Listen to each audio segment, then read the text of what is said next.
Sekarang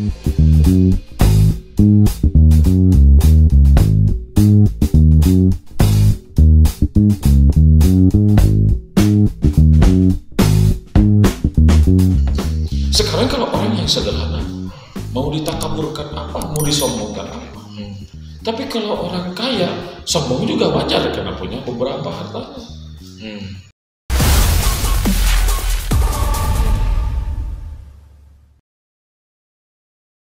Ada keterangan mengatakan sebelum kau mengenal Allah, kenali dirimu sendiri. Barulah kau akan mengenal Allah. Kan begitu kan? Kenalnya gimana? Kenal. Iya, nanti pelajari lah. Dia harus belajar ke orang yang sudah menjalankan ya. Jadi jangan terpisahkan antara tasawuf dengan Islam. Tasawuf itu Islam, di dalam Islam sebetulnya. Tidak ada keterangan yang mengatakan bahwa terpisahkan itu. Harusnya kewajiban seorang muslim semuanya itu dipelajari dan diamalkan. Dan semuanya itu harus kita ikhlaskan bahwa kita harus menjalankan apa yang diperintahkan oleh Allah. Bahwa seseorang menjadi kekasih Allah itu adalah perintah Allah. Kita pun harus punya cita-cita sampai gelar kepada kekasih Allah itu. Artinya sebagai seorang wali yang perintah Allah ini boleh, ini tidak. Cuman dua kan? Ini boleh, ini tidak. Sebetulnya gampang, cuma prakteknya itu masya Allah sulit. Ya, tapi terus berusaha. Iya betul. Ya karena ya keimanan juga kadang naik turun tadi. Ya. Jadi al-imanu yazid wa yanqus, iman itu naik turun tapi jangan turun melulu dong. Jangan turun. Kalau turun terus gimana? Kalau misalnya kita lagi punya rezeki banyak, ibadahnya rajin. Pas uangnya lagi sedikit, ibadahnya juga malas-malasan. Jadi orang itu tidak pandai bersyukur. Karena rasa syukur yang ditanamkan oleh Allah itu yang paling berat itu sebetulnya ketika rasa syukur diuji kekayaan. Nah, itu yang banyak orang yang lulus diuji kesusahan. Tapi pas diuji kesenangan, apalagi harta, sangat sedikit yang lulus itu. Sekarang kalau orang yang sederhana mau ditakaburkan apa, mau disombongkan apa. Tapi kalau orang kaya, sombong juga wajar karena punya beberapa hartanya.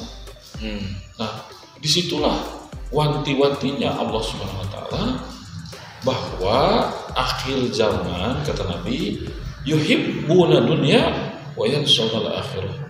Bahwa akhir zaman umatku akan lebih banyak mencintai dunia daripada akhirat. Oke, jadi emang banyak yang buat dunia ya tadi. Iya. Sama kayak saya gitu ya. Jadi dari tadi kan ya yang saya tanya tuh kayak tentang wali, tentang apa sih?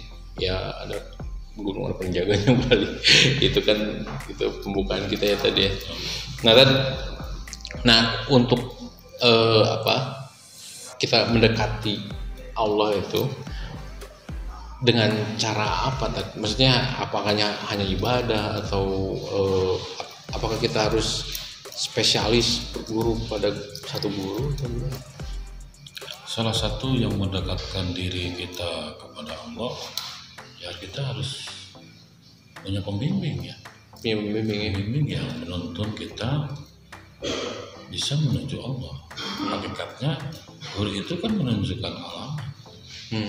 Menunjukkan alamat. Misalnya Om Guntur nanya ke saya, gimana alamat Ayu Ting Ting misalnya. Ada dia salah alamat. Jangan jadi sampai salah alamat. Seorang guru yang mursyid, yang sempurna itu akan menunjukkan Allah itu. Jadi ya ibaratnya dia lebih paham ya kayak kita ngirim surat ya tadi ya ibarat ada capnya dulu ya. Nggak bisa tiba-tiba kita misalnya orang banyak dosa terus langsung pengen gue mau ke Allah aja langsung gitu, nggak bisa ya. Ya Rasulullah aja kan gurunya Jibril, ya Allah menyuruh untuk membimbingnya. Ya apalah kita Masalahnya mau dibimbing sama Jibril kan tidak mungkin. Jibril ini. Jadi carilah guru yang memang menurut pandangan hati kita bahwa si guru ini adalah sudah makomnya sampai kepada Allah. Berarti kita harus searching. Ya nanti ketemu biasanya ketemu sendiri takdir yang tanpa disangka-sangka. Ketemu seorang guru sejati itu, guru mursyid yang akan membimbing kita, tata cara ibadahnya, tata cara berwudu yang baik, dari mulai kita membasuh tangan. Artinya hakikatnya seorang guru akan mengajarkan, jadilah tanganmu ini menjadi tangannya Tuhan, berkumur. Bukan karena bau ya. Jadi berbicara nanti hakikatnya penuh dengan zikir. Ada doa walisanan zakiron, jadikanlah lisan ini artinya berzikir, bukan berarti ampun subhanallah kemana-mana, bukan. Jadi selalu mengingat Allah ya? Berbicaranya tuh lemah lembut, baik kepada sesama, tidak kasar, tidak pilih-pilih berbicara dengan siapapun. Artinya berkumur itu kan membersihkan lisan. Dan seterusnya. Terakhir misalnya kita membasuh kaki, langkahkan kaki kita kepada yang manfaat. Bukan nonton bola terus ya. Ke pesantren, ke masjid, ke yatim piatu, ke pondok-pondok yang memang butuh kita bantuan. Si kaki ini akan terus bermanfaat kemanapun kita pergi. Saat saya bekerja, masuk kantor pun jadi ibadah nantinya. Ibadah ya, karena kakinya dipakai untuk hakikatnya. Disitulah guru akan membimbing kemana kita melangkah, kenapa kita apa yang kita tuju, sehingga dari bimbingan guru itu lama kelamaan si murid ini akan sempurna ibadahnya. Memang membutuhkan proses waktu. Tidak semudah membalikan tangan. Tapi itu nggak disuruh puasa. Iya, di dalam perjalanannya pasti akan seperti itu. Puasanya. Nanti misalnya harus puasa Senin Kamis, harus puasa Nabi Daud, harus puasa pertengahan bulan, atau memang mengurangi makanan-makanan yang enak sewaktu-waktu. Mungkin gurunya juga menyuruh begitu supaya merasakan kefakiran, kemiskinan itu seperti apa. Misalnya ketika Anda berguru, misalnya kepada saya, Anda sudah segala macam ada, tapi seorang guru yang baik, kamu harus merasakan bahwa perjalanan seorang fakir dan miskin itu seperti apa. Gitu. Nanti hasilnya kamu akan menemukan Tuhan. Gitu. Jadi jangan hanya gerakannya saja, tapi hatinya bisa menyambung dengan apa yang Allah inginkan, sambungan itu kepada Allah. Dan itu bisa tertuju ketika Anda melalui guru itu yang membimbing itu. Nah, jadi buat brother-brother semua nih, untuk mendapatkan kedekatan diri terhadap Allah Subhanahu wa taala harus dampingi guru ya tadi ya. Iya, harus dampingi guru yang benar, jangan asal baca buku atau misalnya dari informasi-informasi lain tuh kita jadi Ustaz Sultan. Jadi harus ada guru yang mendampingi biar kita lebih terukur ya. Terawat lah ya, terawat. Kenapa terawat? Ya, kalau kita main sendiri, kadang-kadang Anda punya motor besar ya. Oh, saya enggak. Motor kecil ya. Motor kecil. Kalau tidak dirawat, kadang-kadang misalnya seorang istri, Pak itu mobil itu kok belum dirawat-rawat sudah lama. Begitupun ya seorang guru sering memberitahu kalau kita lagi lupa, kita lagi. Dan ada keterikatan batin ya tadi. Ya, chemistry. Jadi chemistry. Misalnya saya lagi di mana, mungkin bisa tahu guru. Ya, seorang guru yang guru mursyid itu kan diberi kelebihan oleh Allah. Bahwa pandangan hatinya sudah memandang Allah. Jadi sifat-sifat Allah yang hak kepada seseorang yang telah Allah pilih itu memiliki sifat-sifat Allah yang memang hak kepada makhluk. Jadi ya intinya bro, untuk Yang gue tanyain tadi itu sebenarnya semua pada dalam semuanya tadi. Saya nanya terlalu dalam tentang wali ini bisa ada atau enggak, ya itu nanti tergantung dari. Jadi Mas Kunto ini salah nanya gitu. Ke saya, harusnya kepada orang yang sudah dekat dengan Allah. saya ini lah masih belajar pemirsa. Bisa aja. Nah inilah ilmu hikmat tuh. Jadi selalu rasa di bawah ya tadi ya. Jadi nggak pernah ngerasa lebih hebat. Nyari katinihanku genap jelema mah enggak. Ya artinya rendah hati. Orang yang sudah memiliki karomah pun tidak merasa memiliki karomah. Iya. Jadi diri itu tidak merasa memiliki karomah. Karena saya lihat ustadz tuh guru-guru dari para ustadz lain nih gitu. Sampai ada foto ustadz di gosip bro. Iya, bukan gosip, itu ada di video saya sebelumnya. Nah jadi memang selalu merasa rendah hati ya tadi. Harus rendah hati. Sedikit saja kita memiliki merasa bisa. Itu murka Allah akan kepada orang itu. Satu merasa bisa aja, bisa apa? Bisa mengobati orang. Iya.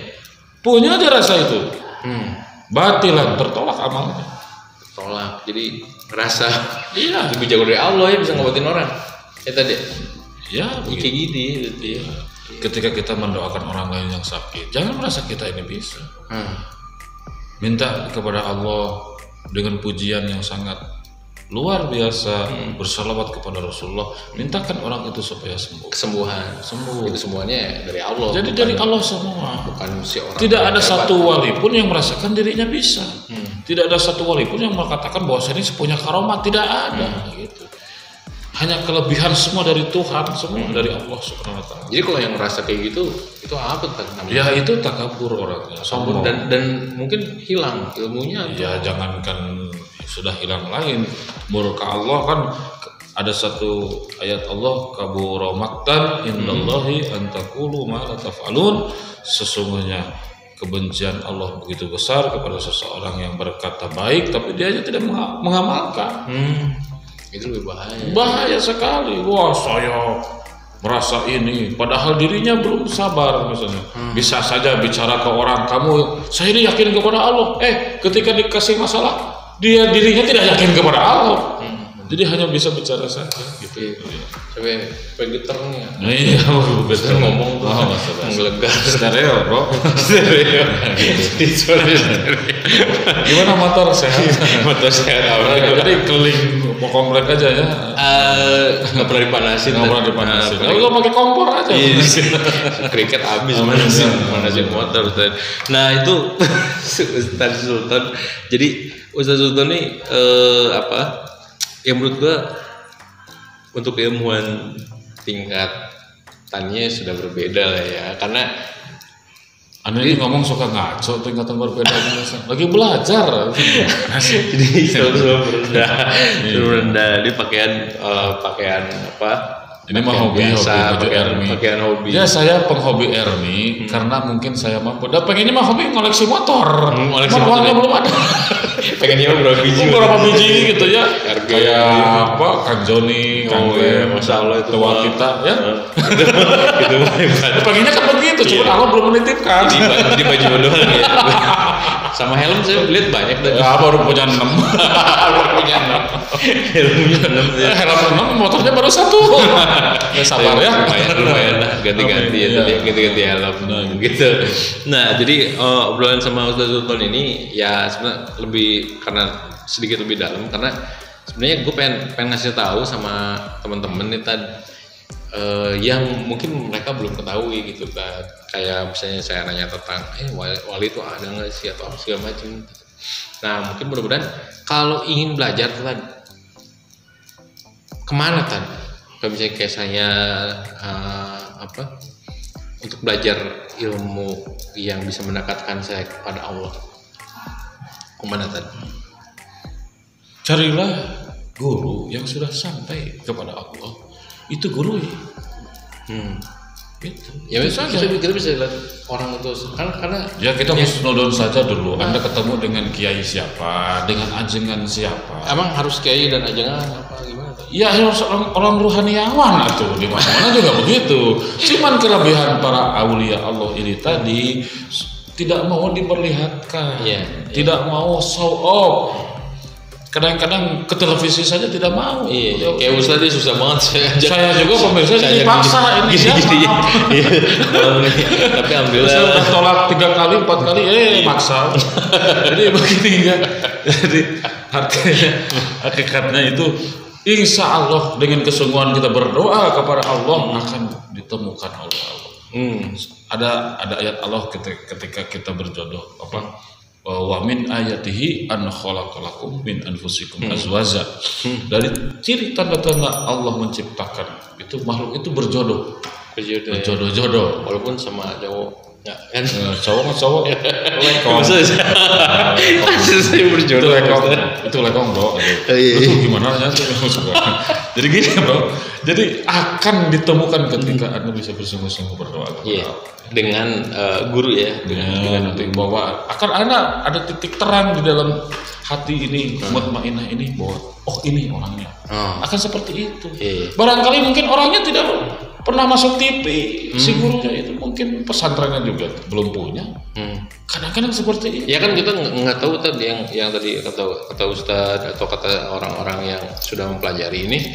Mungkin pakaiannya biasa saja pakai kaos. Tidak harus kita nggak tahu tuh. Memiliki pesantren yang sangat besar atau pesantren yang kecil. Kita harus belajar ke itu. Tapi kadang-kadang Allah memilih seseorang itu hak prerogatif Allah. Sebagaimana firman Allah, "Idza qada amran fa innama yaqulu lahu." Pokoknya ketika Allah berkehendak kepada sesuatu jadi, maka jadilah. Jadi tidak harus orang yang bergamis terus gitu. Iya, makanya kan karena tidak harus orang yang bergamis yang punya keilmuan itu kita secret from Allah kepada seseorang yang harus kita yakini, harus kita Jadi kita hanya berdoa aja, mungkin nanti Allah menemukan ya. Saya sendiri juga masih berguru kepada guru saya. Ustadz Zain bukan? Guru saya masih ada dan mohon maaf pemirsa mungkin saya tidak bisa bilang di sini. Karena rahasia pribadi.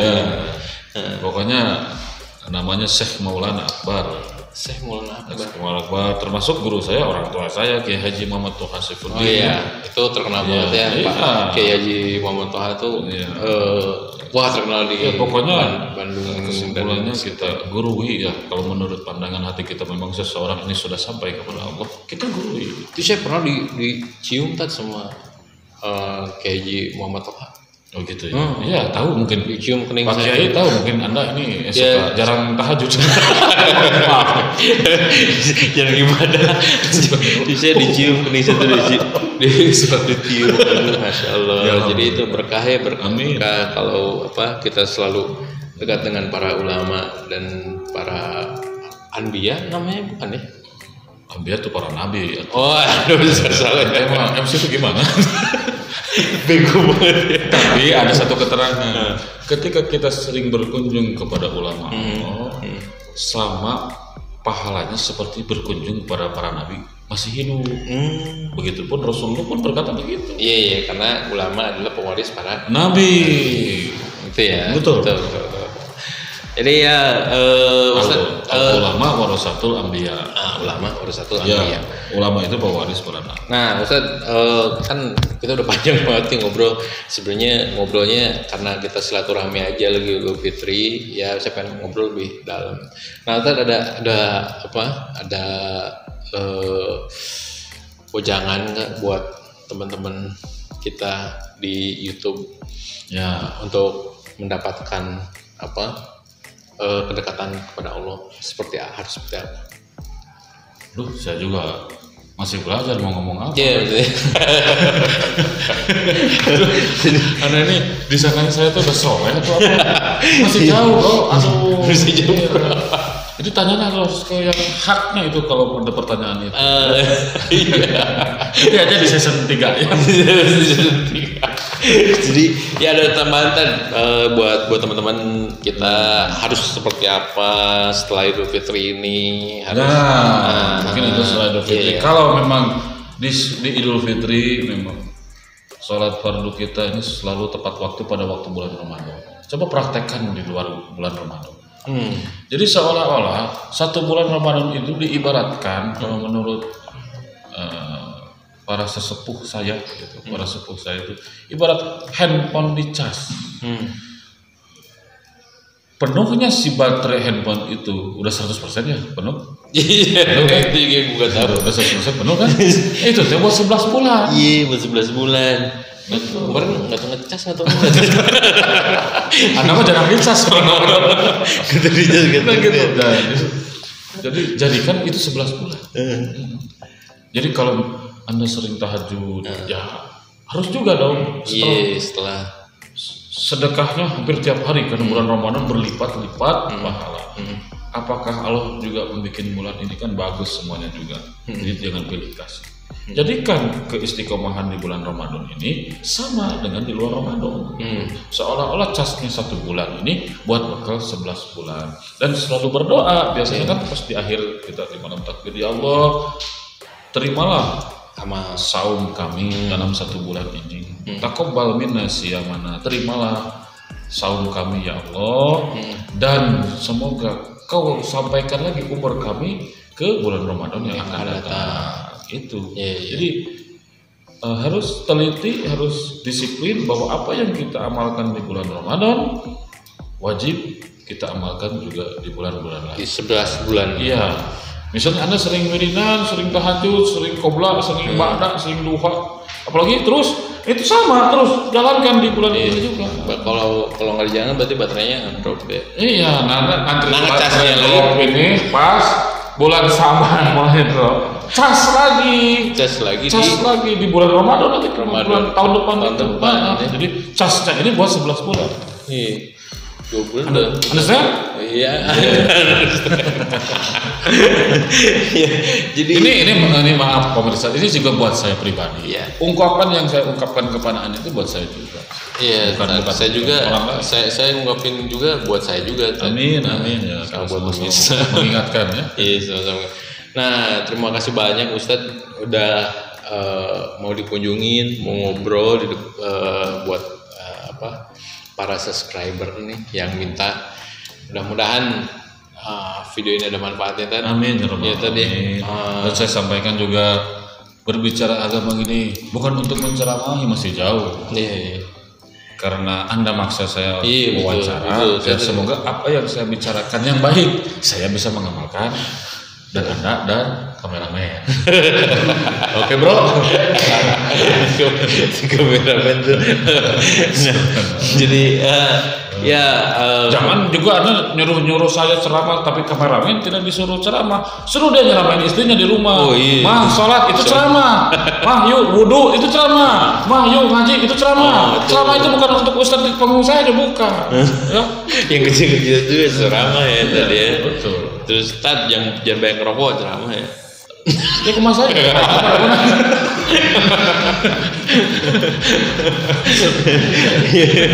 Ya gitu tuh.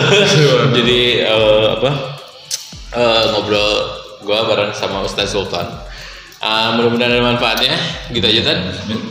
Ya, gitu aja bener. Ya, kita tutup atau ada teman lain? Kita berdoa sebelum tutup. Oh iya, kita berdoa ya Allah. Bisa tolong diaminkan dimanapun yang melihat YouTube ini. Alhamdulillahirabbil alamin. Amin. Wassalatu wassalamu ala Rasulillah sayyidil mursalin wa ala alihi wa ashabihi ajmain. Amin. Allahumma ya Allah, terimalah ibadah saum kami. Amin. Terimalah ibadah salat tarawih kami. Amin. Terimalah ibadah sedekah kami. Amin. Jadikan bulan Ramadan kami, amal kami 11 bulan ke depan ya Allah. Apapun yang diamalkan di bulan Ramadan, semoga bisa kami amalkan di 11 bulan ke depan ya Allah. Berilah kekuatan kepada kami untuk bisa mengamalkannya dan mengikhlaskannya. Rabbana taqabbal minna innaka antas samiul alim wa tub alaina innaka antat tawwabur rahim. Rabbana atina fid dunya hasanah wa fil akhirati hasanah wa qina adzabannar. Walhamdulillahirabbil alamin. Ya gitu aja pemirsa. Wabillahi taufiq wal hidayah. Assalamualaikum warahmatullahi wabarakatuh. Waalaikumsalam. Ustaz.